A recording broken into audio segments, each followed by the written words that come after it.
G'day folks, and welcome to what is starting out to be a bonus clip, but I might make it live to YouTube yet. We'll see what you folks think. Yeah, there'll be a little bit of a poll at the end and you can say whether you think it should be posted to YouTube or not.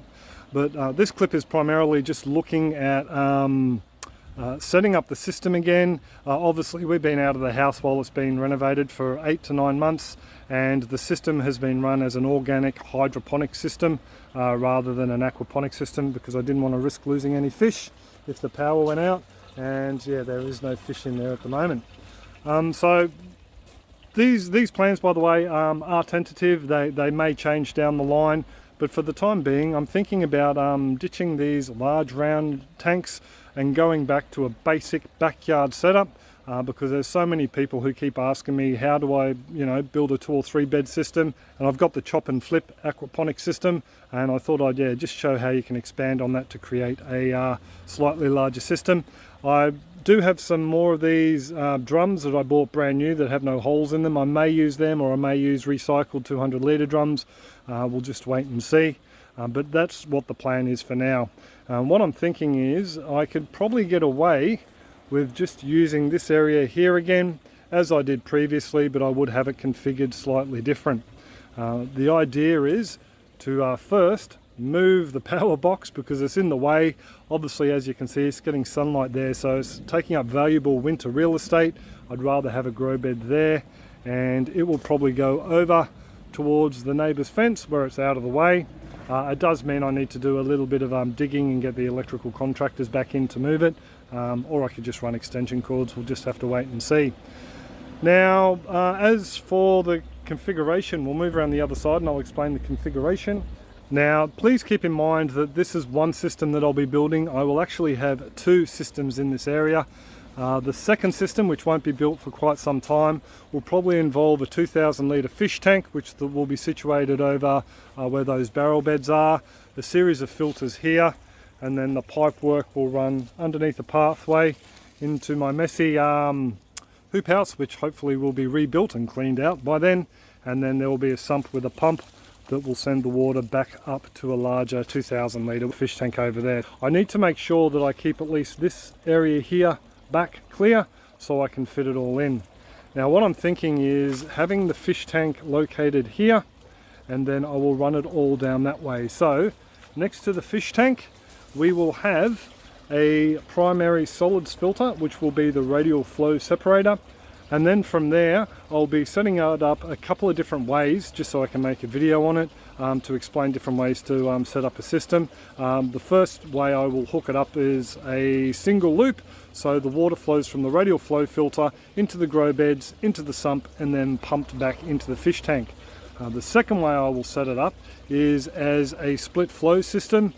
Slightly different as how I've done it before though. What I will do is I will have the fish tank, then I'll probably have it running into a radial flow separator again, and then from there the water will run into the sump tank, but I'll have a small self-contained biofilter within the sump tank itself that will process the waste from the fish, or help to, and then the water will mingle in the sump tank where it is split back out to the plants as well as to the fish themselves. The logic behind this is, if I'm tearing this whole thing down, people like watching me explain how to build systems and talk about aquaponics.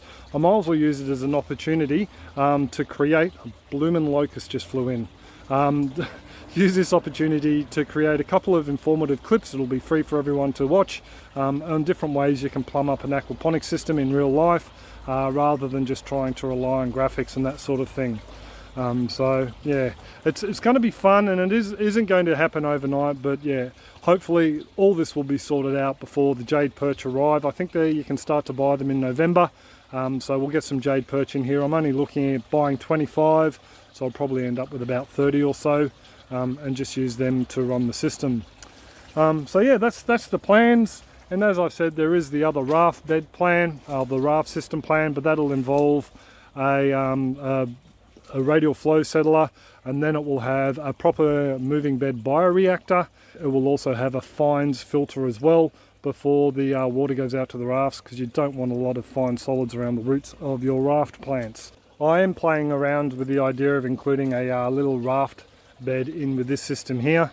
So bed placement wise, we're looking at a fish tank there, Then we could go along the back, probably 2 media beds along the back, and then I could possibly have a trough, which I don't know if you're watching this, Danny, but Danny, g'day mate. I'm buying some troughs off Danny, fingers crossed if the offer's still open, and I'll probably have a trough along the front that will be the foam rafts.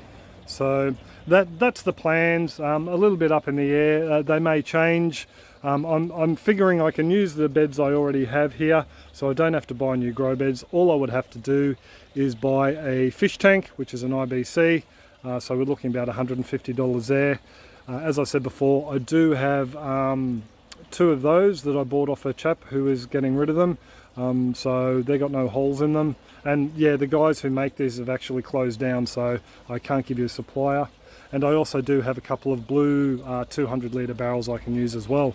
And obviously I don't need to buy media because I've got more than enough in the beds in this system here at the moment. So there you go.